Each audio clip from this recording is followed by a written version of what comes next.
Bueno, hemen Oibarren ardo desberdin asko sortzen ditugu, baina aipatzekoa da, igual garnatxa mahats motarekin gehien bat egiten dugula lan, eta batez ere hemengo baldintza klimatiko eta lurzoruei egokitutako mahats mota bat delako.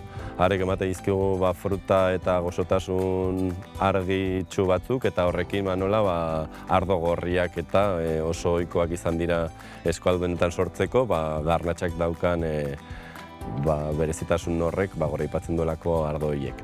Baina baita ere bestelako ardo beltzak eta txuriak ere egiten gabiltza lurzoru hauek benetan masti zaintzarako oparoak direlako.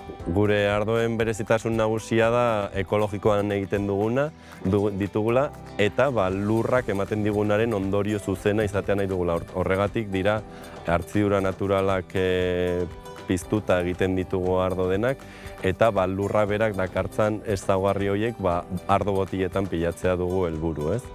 Eta hori, paisaiaren isla izan daitezen ardo horiek.